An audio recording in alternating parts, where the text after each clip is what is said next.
Episode 16. A bit heavy-handed. Julius. Given how Tess normally acts, could she possibly cause some trouble? Quella Radcliffe spoke with a hint of worry in her tone.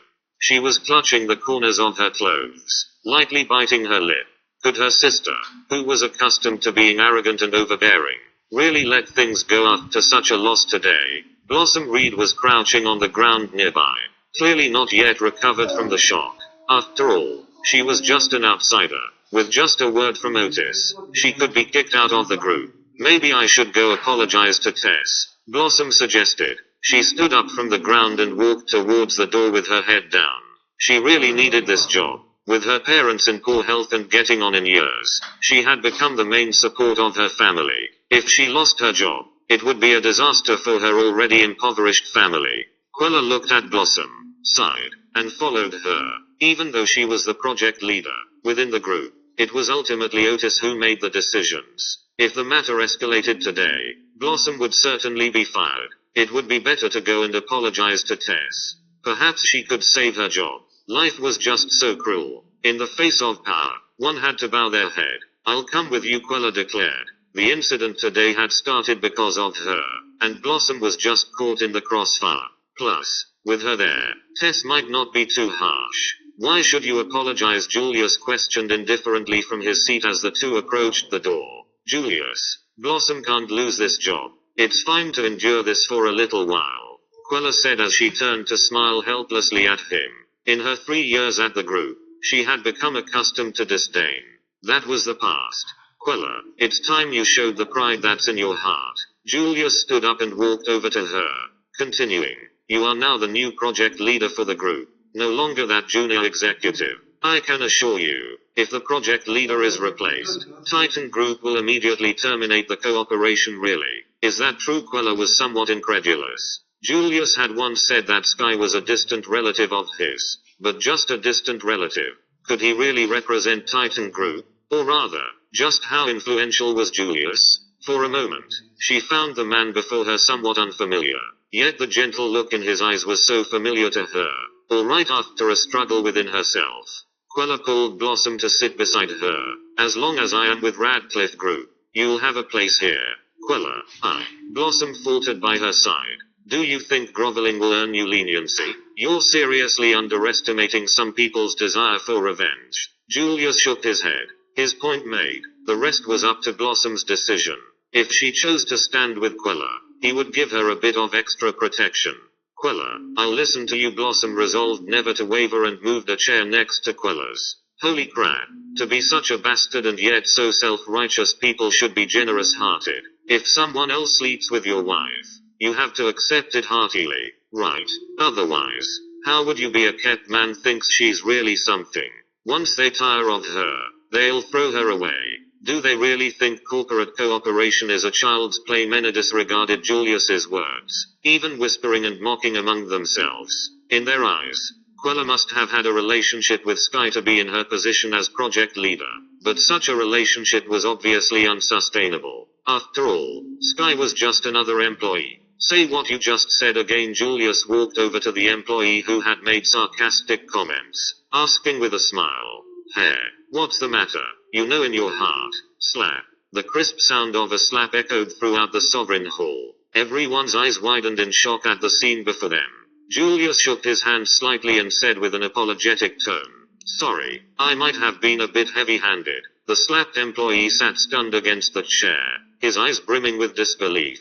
Julius had actually dared to hit him. His name was Mevely Acadia, the workshop director of the Radcliffe Group's R&D department, and he had returned from studying abroad. After coming back, he had once secretly pursued Quella.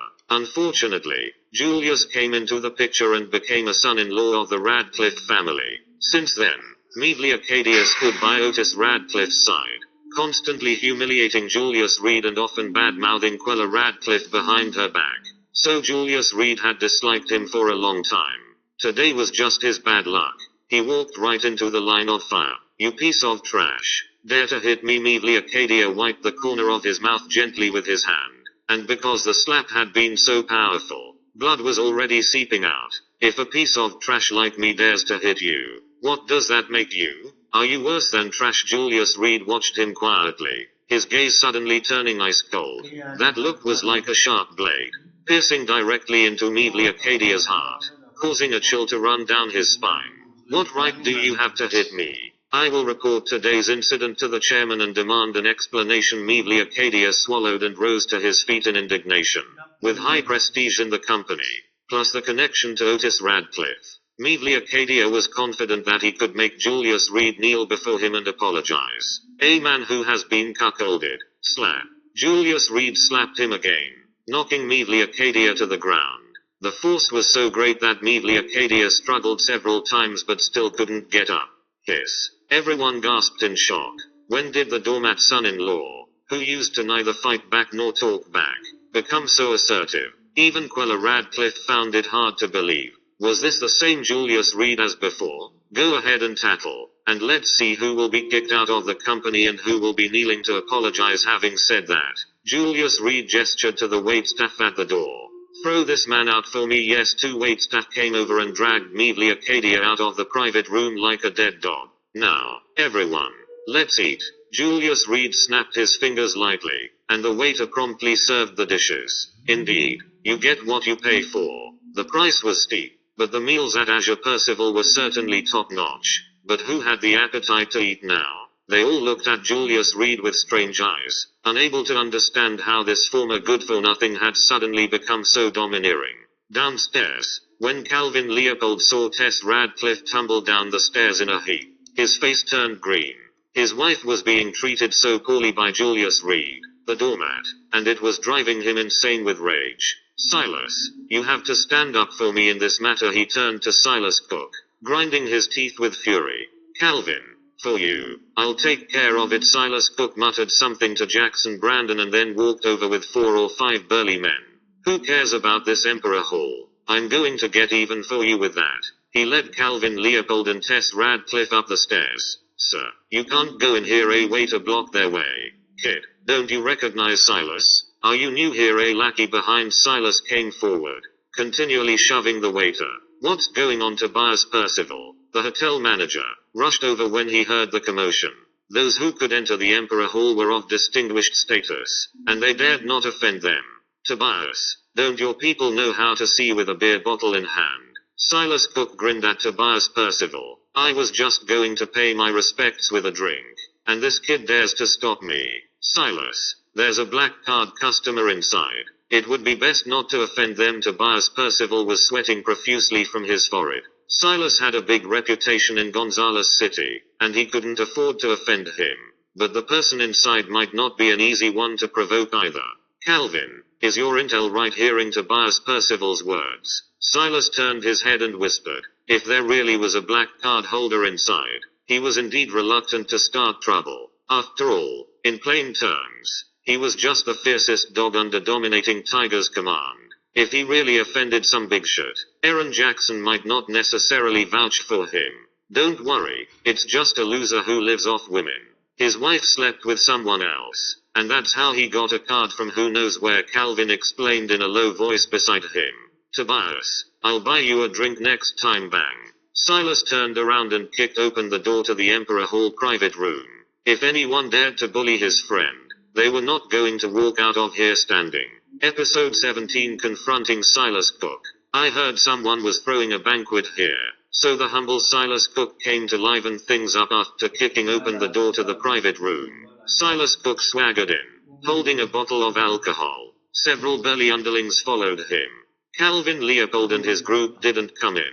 They stood outside, listening. They were just waiting for Quella Radcliffe and Julius Reed to be humiliated before they came in to enjoy the spectacle. Sir, you, slap.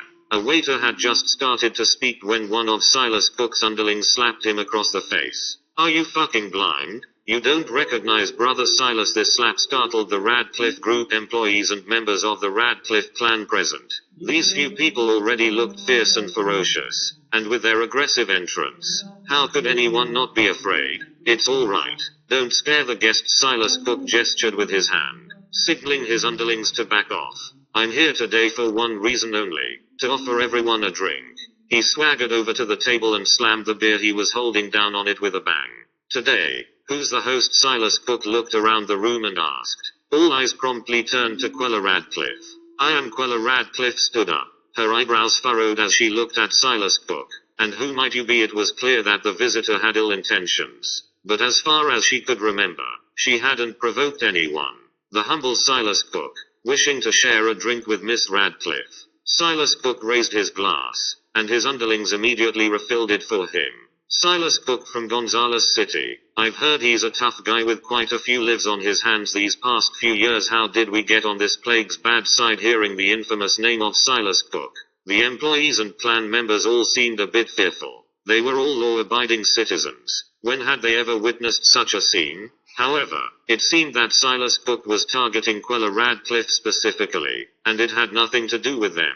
With this thought, everyone was actually quite eager to watch the drama unfold. So it's brother Silas. Quella Radcliffe had also heard of Silas Cook's notoriety. However, she hadn't given it much thought, as there was absolutely no connection between them. Quella Radcliffe didn't want trouble, so she raised her glass and shared a drink with Silas Cook.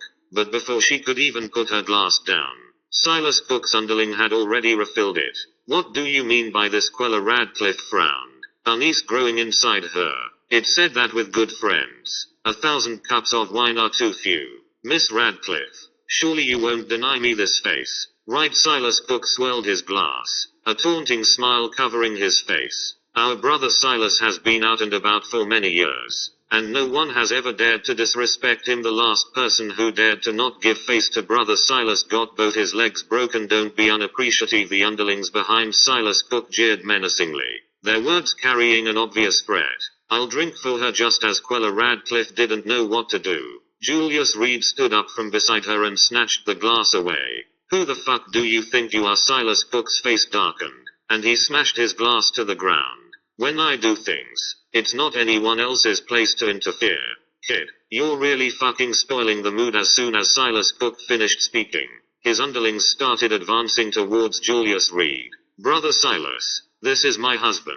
I'll share a drink with you. Quella Radcliffe hurriedly picked up the glass, standing in front of Julius Reed. The rest of them took their seats, keen to watch the show. Oh, so it's Miss Radcliffe's husband? Silas Cook picked his ear, speaking with disdain. I've heard the Radcliffe family married off to some loser. Turns out it's this guy right here. He shook his head, pointing at Quella Radcliffe. I can let it go, but you see this case of beer, you and I will split it. Drink it all up. Clang. An underling threw a case of beer on the ground, his gaze cold and threatening. It was as if they would immediately rush over and break Julius Reed's legs if the challenge wasn't met. Even a fool could tell that Silas Cook was here to pick a fight. Sit down. Julius Reed pressed on Quella Radcliffe's shoulder, making her sit back down in the chair. Brother Silas, right, I've long heard of your great reputation. Julius Reed picked up a bottle of beer from the table and weighed it in his hand. Kid, I really look down on you. A man who lives off a woman can't shit straight. Upon hearing these words, a smug look flashed across Silas Cook's eyes. After all, a man's reputation was like a shadow, and he, Silas Cook, took pride in being known. Bang. But in the next moment, Julius Reed violently threw the beer bottle in his hand, smashing it right into Silas Cook's face. The massive force made Silas Cook step back several times, and blood began to show on his forehead. Fuck. You think you can play tough with me? Silas Cook placed his hand on his forehead, gently wiping away the fresh blood, and then licked it with his tongue. He let out a cold laugh and pointed at Julius Reed. If I don't beat you crippled today, I'll take your surname. Bang. The doors to the Emperor Hall were suddenly shut. That scared even the diners. Silas Cook was a ruthless man, and now Julius Reed dared to hit him on the head with a beer bottle. A chill went down everyone's spine. Brother Silas, we have nothing to do with him. Please don't take your anger out on us. An employee of Radcliffe Group stood up, saying with a forced smile. He was genuinely afraid that Silas Cook, in his rage, would deal with him too. Slap. Go to hell. Quit making trouble. Silas Cook slapped the employee across the face and pulled a dagger from his lower back. Boy, since you dared to hit me today, I'm going to cripple your hands. Julius Quella Radcliffe was so anxious her heart almost reached her throat. If Silas Cook really got serious, it would be too late to call the police. Now that the private room door was locked, the people outside had no idea what was happening inside. It was a situation where heaven wouldn't respond and earth couldn't help. It's nothing. Just a minor trouble. Julius Reed patted her shoulder, signaling Quella Radcliffe not to worry. He had yet to test how good his skills were since regaining his memory. Now that someone with no foresight had come barging in, he might as well satisfy them. You're facing death and still playing the tough guy. Dragged him over here. Silas Cook rubbed his eyes, tears streaming down non-stop. Beer mixed with blood, making his eyes bloodshot and red. You dared to hit Brother Silas. You're asking for death. Several underlings strode over, reaching out to grab Julius Reed's arm. Crack. Julius Reed sidestepped, breaking one underling's arm directly. Ah! A scream like slaughtering a pig echoed in the private room. But Julius Reed had no intention of stopping. His right foot kicked out fiercely, landing hard on the underling's chest. Bang! The entire body of the hitman went flying and lay on the ground, spitting out blood. Practitioner Silas Cook's brow furrowed and he shot out like a snake. Be careful! Quella Radcliffe yelled out in alarm when she saw him suddenly make a move. Perfect timing. Julius Reed grabbed one underling with one hand, and spun his body around.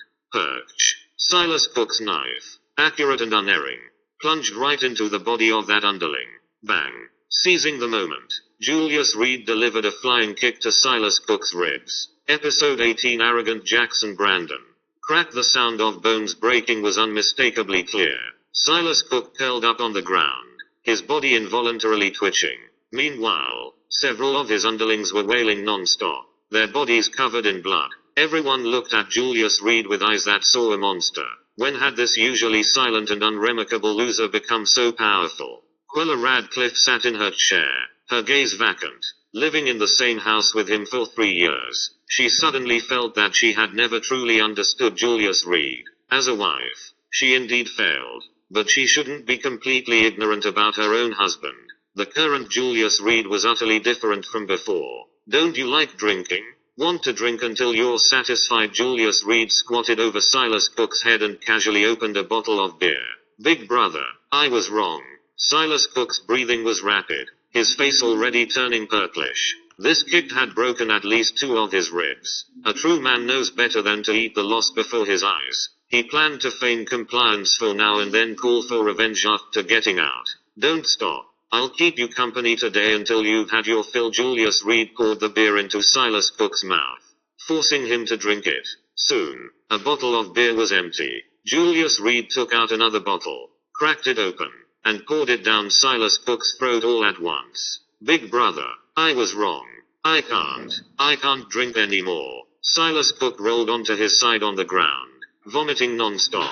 The beer poured down too quickly, creating bubbles in his stomach instantly, making him unable to stop vomiting. But before he could finish, Julius Reed once again poured beer into his mouth. That's too much. The onlookers swallowed and felt a chill up their spines. This was no longer the Julius Reed who was bullied on daily basis. He was like a living yammer.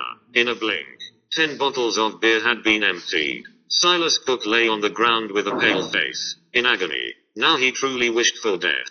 He'd rather die once and for all than suffer any longer. His stomach was churning as if it were being turned upside down, and he felt a cramp-like agony. Such a small capacity for alcohol. And you talk about drinking to your heart's content. Julius Reed stood up, stepping on Silas Cook's face. My woman, you dared ask her to drink in that moment. An intense killing intent radiated from him. But Quella Radcliffe's eyes reddened, and she almost burst into tears. Wasn't this what she wanted? To have someone stand in front of her when she was in trouble, shouldering everything for her. In 3 years, she had never thought that person would be Julius Reed, the husband whom everyone looked down upon, labeling him as a worthless loser. At last, she couldn't restrain her inner emotions any longer and burst into tears at the table. 3 years of grievances were released in that moment. Julius, thank you, Quella Radcliffe said silently in her heart. That line, my woman. You also dared to ask her to drink. Wasn't it also meant for everyone present? For 3 years, these people made life difficult for her, bullying Quella Radcliffe whenever possible. Now, Julius Reed was using this method to warn everyone. My woman is not to be bullied by anyone. Just then, one of the underlings seemed to remember something, his face turning instantly pale. He leaned into Silas Cook's ear and said in a trembling voice, Black Bear seemed to be in trouble because he offended this guy. That day, when Julius Reed went looking for Aaron Jackson at the Copper Sparrow platform, this underling happened to be nearby.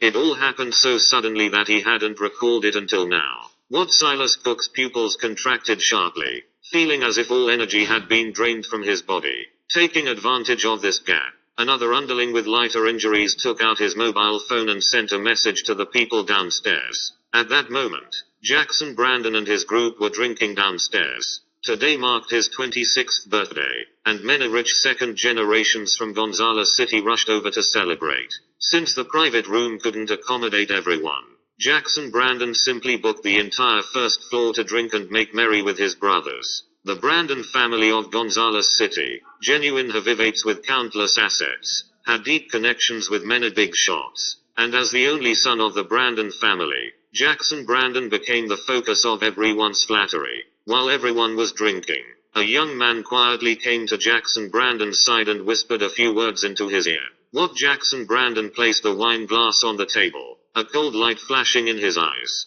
Boss, what happened? Several young people closest to him sensed something amiss and quickly asked. Silas Cook was beaten up upstairs. Jackson Brandon snorted lightly and said to everyone at the table with a laugh, Silas Cook has drunk with me after all, and I, Jackson Brandon, cannot sit by and ignore this. He slowly stood up, and someone immediately draped a coat over his shoulders. That's right, our Jackson Brandon is known for his outstanding loyalty. Who in Gonzales City doesn't know that? Can't believe someone dared to stir trouble under the tiger's nose. The young men immediately exploded into chatter. They had gone through several rounds of drinks, with each displaying a drunken face, now more impulsive than ever. With Jackson Brandon here, no matter who the other party was, they'd merely end up getting beaten.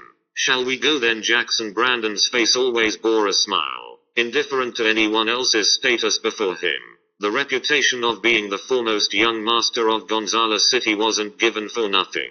Taking advantage of the alcohol, he could show off his capability while also looking generous and loyal. Why wouldn't he relish the opportunity? Moreover, in Jackson Brandon's view, this was purely a bit of fun for himself. Let's go. Dozens of people swaggered toward the Emperor Hall. Bang. The doors to the Emperor Hall were kicked open for the second time. Heard someone hit my friend. Jackson Brandon strolled leisurely into the private room, a coat draped over him and a cigarette dangling from his lips, his eyes never looking directly at anyone inside the room. After saying that, dozens of people suddenly poured in. These people were seething with murderous intent, reeking of alcohol. The Radcliffe Group employees, no longer in the mood to eat, sat in their chairs trembling with fear. Who would have thought the dinner would be disturbed by monsters? Even though they hadn't guessed Jackson Brandon's identity, the atmosphere alone was enough to tell they weren't dealing with someone easygoing. Silas Cook. What happened? Jackson Brandon looked down to see Silas Cook lying on the ground. At that moment, Silas Cook's face was pale, and broken beer bottles were scattered around him. The others weren't faring any better, each writhing in pain on the floor. Mr. Brandon, I fell on my own. It's nothing. Silas Cook took a deep breath, trying to squeeze out a smile on his face. He certainly knew about the dominating Tiger affair. If he offended Julius Reed again, he might just get eliminated by Aaron Jackson himself. As soon as he uttered these words, not only were the people from the Radcliffe family taken aback, but Jackson Brandon himself was also startled. Beaten up like that and not daring to let out a single fart. Was this the same Silas Cook who was known for his daring and combativeness? With me here, what are you afraid of? Even if it were the Emperor himself who hit you, I'd make him kneel and apologize to you, Jackson Brandon said gravely, and he did have the capability to do so. The implicature was for Silas Cook to speak up boldly without worry. Mr. Brandon, I really was just being careless. Silas Cook insisted strenuously. He had managed to send a text to dominating Tiger without others noticing, hoping to make amends for his mistakes. Given the magnitude of the incident, Jackson Brandon would surely take action. In the whole of Gonzales City, probably only Aaron Jackson could hold his ground against Jackson Brandon. Then let's assume for the moment that this has to do with everyone present. Jackson Brandon flicked the cigarette butt from his hand, gestured, and said, let's start with the ones on the left, one by one. I refuse to believe we can't get answers out of them. Yes, several young men stepped forward, heading towards the Radcliffe Group employees. Episode 19 Challenge Jackson Brandon. Translator. Endless Fantasy Translation Editor. Endless Fantasy Translation. When Jackson Brandon said this, he scared all the employees out of their wits. They were all decent white-collar workers. When had they ever seen such a scene? You bunch of blind fools. Not even recognizing Mr. Brandon. Since you refuse to confess honestly, don't blame us for being ruthless. A red-clad young man walked out from behind Jackson Brandon, his dress indicating he was no good. Mr. Brandon. As soon as everyone heard Jackson's name, they were utterly dumbfounded. In Gonzales City, Jackson Brandon was hailed as the #1 playboy. With the backing of the Brandon family, he threw his weight around daily. Many prominent figures in Gonzales City had to nod and bow, addressing him as Mr. Brandon after seeing him. A figure as divine as this, was he someone they could afford to offend? That's why members of the Radcliffe clan were the first to come forward, pointing at Julius Reed and saying, Mr. Brandon, it was him who hit him. It has nothing to do with us. Yes, Mr. Brandon, we really didn't know there's a head for a debt. This matter was all Julius Reed's doing. It has nothing to do with us. All of them stood up from their seats, while whining and pointing at Julius Reed. Most of them were looking for an excuse to take revenge, seizing this opportunity to suppress this couple. Offending Jackson Brandon meant that the position of project leader for the Radcliffe venture was definitely gone. Worse still, old Master Radcliffe might even have to personally intervene, and the Brandon family might not even give him the face. You're pretty arrogant, but you're weak. Jackson Brandon looked straight at Julius Reed with his hands clasped behind his back. He had a bit of an impression of this son-in-law of the Radcliffe family. The wedding 3 years ago had become the laughing stock of Gonzales City residents during their leisure time. Does Mr. Brandon intend to meddle in this matter? Julius Reed leaned back in his chair and looked at Jackson, chin resting on his hand and eyes full of amusement. With his current skills, beating these people was no problem at all. But what was his status? Could he afford to take action so lightly? Bro, TMS puts me in a kernkult position. Jackson Brandon twisted his neck, and his henchman immediately ran over, bringing him a chair. Silas Cook came to celebrate my birthday today, so he is my brother. Jackson Brandon, you can go out and inquire about how I, Jackson Brandon, treat my brothers. I absolutely put myself on the line for them. He sat down in the chair, casually crossing his legs. A disdainful look appeared on his face. Now, by hitting him, you're slapping my face. If this matter just blows over, how will others view me? Jackson Brandon, in the future. So, you're determined to stand against me? Julius Reed smiled lightly. Mr. Brandon, I'm so sorry. I apologize to you on his behalf. Quella Radcliffe, hesitating, stood up and held up a glass of wine. I hope you'll be magnanimous and not stoop to our level. Having said that, she quickly tugged at Julius Reed. Apologize to Mr. Brandon. Don't be so stubborn. Jackson Brandon was not like Silas Cook. He was the real deal, a true young master. The Brandon family had only this one son, and almost everything was left to his whims. In the face of such a man, they could only submit. Apologize. Julius Reed laughed aloud and pointed at Jackson Brandon. I apologize. Do you dare accept it? As soon as he finished speaking, everyone was stunned. Members of the Radcliffe family and employees of the Radcliffe Group all looked at him as if he were a fool. You, just a worthless son-in-law. Who are you to stand against Mr. Brandon? Once Jackson Brandon had recovered, he laughed so hard in his chair that he was bending forwards and backwards. Turning back to his minions, he laughingly asked, Did I hear that right? This guy actually says I wouldn't dare to accept he's the first one to dare talk to our Mr. Brandon like that. This is the funniest joke I've heard all year. In Gonzales City, there's someone who dares to challenge Mr. Brandon. The young men looked disdainful, as if they had just heard a joke. They came from notable backgrounds, each with a strong family history, but in front of Jackson Brandon, didn't they still have to behave like dogs? Well then, let's settle this account properly. Jackson Brandon's face suddenly darkened, and his voice carried a murderous intent. The group of young men behind him quickly wiped the smiles off their faces, ready to make a move at any moment. Today is my birthday, so I thought I'd give you a chance, he said. He stood up, staring straight at Julius Reed, pointing at the space between his legs. Crawl through here, and I'll leave you one leg. Hurry up. Later, it won't just be a leg you can't save. Not even your arms, our dear Jackson Brandon is magnanimous. Don't fail to appreciate it, move it. And don't force the brothers to take action after Jackson Brandon made his stance clear. These scions approached Julius Reed with mocking faces. Hurry up. Kneel down and apologize to Mr. Brandon, you piece of trash. What are you showing off for? Now you've dragged us all high, exactly. A jinx. A good for nothing, seeing things going south.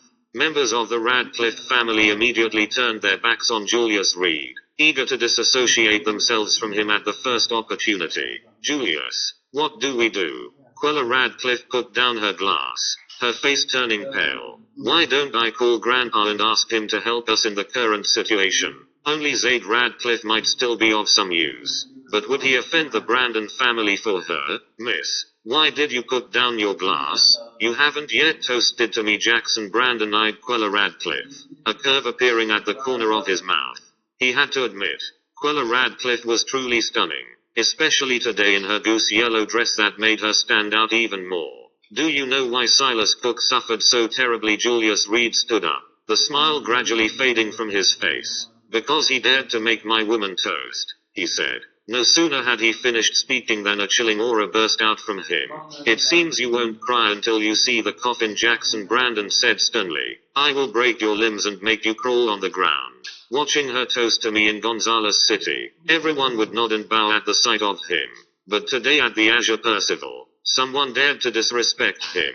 Jackson Brandon was fuming inside. Fueled by alcohol, he acted even more recklessly.